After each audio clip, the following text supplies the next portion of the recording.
We did get, throughout the year, incredible turmoil around Luna, Terra, Celsius, 3AC, FTX, and so forth, and a really big black eye. But if you look at what caused the black eye, it was not Bitcoin or Ethereum. Those blockchains didn't skip a beat, didn't miss one transaction. And what we saw were the centralized entities touching crypto, FTX, 3AC, Celsius, other hedge funds, imploding. Why? They're centralized, not transparent, and there's no liquidity in them. Whereas if you look at what happened on Ethereum, the smart contracts, as trouble was looming, smart contract related margin calls, they were satisfied. Boom, boom, boom. No questions asked, no legal haggles. It just worked. And I think that will be the lesson coming out of this. And it is very interesting to note that Sam Bankman-Fried didn't like Bitcoin. And he didn't like it, I may have said this last month, he didn't like it because it's decentralized, fully transparent, and he couldn't control it. He considered himself the master of the crypto universe, which, of course, the market has disabused him and others of. One of the reasons I wanted to feature some things that have happened around innovation last year is because investors aren't taking note.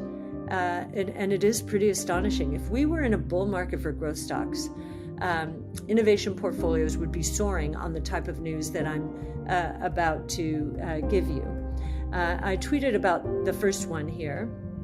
A 12-year-old girl, Alyssa, in the UK at a cancer research hospital had tried dozens of therapies, maybe up to 100 therapies, and there was nowhere else to go. So they used base editing on her particular kind of leukemia, and 7 months later, she's cancer-free. Now, that happened, and we are in early days of base editing and other kinds of gene editing like CRISPR gene editing. But here's another example of a functional cure. And if any of you have seen the clip on BBC, I didn't see it on American television. I was in Asia and called back and said, "Oh, wow, isn't this exciting?" And nobody knew what I was talking about.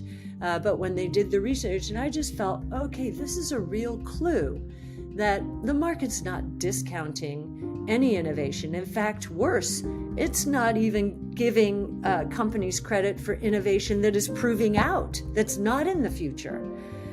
So that was pretty interesting. And we also have, I think, 75 patients, these are CRISPR Therapeutics and Vertex patients, in sickle cell disease. I think it's more than 75 patients when you include sickle cell disease and beta thalassemia, cured.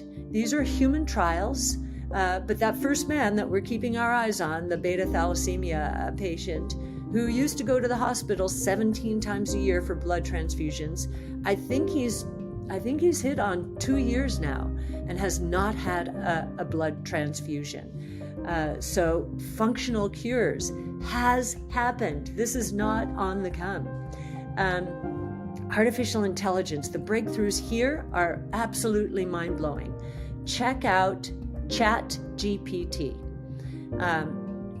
This is a derivative, I believe, of GPT-3 and OpenAI service. And what you can do is prompt ChatGPT to write an essay on the history of space exploration. And boom, less than a minute, it's there. And it's pretty well written too, and I'm a stickler on writing. Now, many people are horrified at this thought and what it means for education, but we're not, because The reason it's able to do this is it scours the internet from the beginning of internet time and writes the essay. Well, guess what? Yes, the internet includes a lot of facts and figures, but it also includes misinformation as well as creative writing and science fiction. So the history of space exploration is going to have all kinds of mistakes associated with misinformation or creativity. And so it's going to change education. There will be a lot more fact checking if a student decides to have ChatGPT write an essay. But we already know that ChatGPT is scoring better than the national average on the SATs. And it's going to get better with time because these machine programs learn with time. There's another app that's out there called Lensa AI, put out by Stable Diffusion. And within, I think it was in 5 days, it got 1 million users. This app creates many profile pictures for anyone, just based on searching your Facebook and other social presence. So Brett Winton, our director of research, did it, and I must say that the photos look terrific.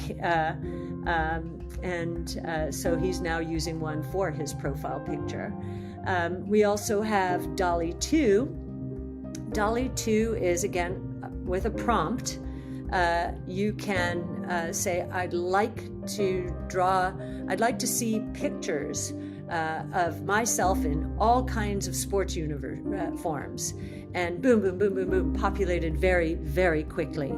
And by our estimates, some of its output today, and it's going to get better, would probably cost $150 to $300 and take 4 hours or more for an artist to draw. And this took, just a few minutes. So, these are already, what we believe is going to happen is that artificial intelligence is the equivalent of the assembly line for the Industrial Revolution. But this is the knowledge revolution. And try these out yourself. You'll see how powerful they are. And we're hearing programmers say that, that you have to know how to program if you're going to do this, but it saves them 50% of their time. So it's really astonishing what's going on. Some of the other examples out there, connected TV. Many people seem to think that TV has, gone out of style, that everybody's just on mobile phones. And yet connected TV advertising did very well last year, in a terrible year for advertising. So linear TV advertising was down 2% last year. Connected TV advertising was up 14% last year. This is what usually happens during a period of disruptive innovation. The winner, the disruptor, usually takes massive share in a down market. And talk about down market. Connected TV has been hostage to the scatter market, which is the most discretionary ad bucket. It was down 38% in the third quarter last year. And connected TV advertising was up well into the double digits. Social commerce is taking share from e-commerce. So e-commerce was the disruptor, and now social commerce is taking share.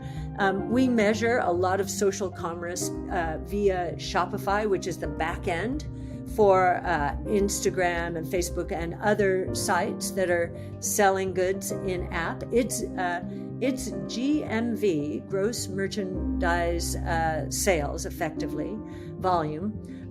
If you compare it to pre-COVID, third quarter of 2019, up 312%. If you look at e-commerce, which gained share during COVID, it is up only 86%. And as I mentioned, there are some surveys out there saying that e-commerce, traditional e-commerce, was negative. Electric vehicle sales last year up 49% in the United States versus total auto sales down 8%. Disruptive innovation gained share during tumultuous times. Autonomous mobility, cruise automation is in San Francisco. Tasha and I took rides in Cruise Automation's cars in San Francisco in November, December. For me, it was seamless. I know Tasha's paying more attention to every single detail, but I thought it was a marvelous ride. And now they're entering Austin and Phoenix. It took them 9 years to perfect San Francisco. It took them 90 days to move into Austin and Phoenix, and they did that by the end of last year. In space exploration, the Falcon X, so SpaceX, has enjoyed or delivered 61 launches this year. That was up 96% in 1 year. That was last year. This is not on the come. And one of the reasons for SpaceX's success, and the reason we're going to get to Mars at some point, is reusable rockets. They were able to reuse their last rocket within 21 days. When they first started, it took 1 year to refurbish the rocket. So amazing progress there.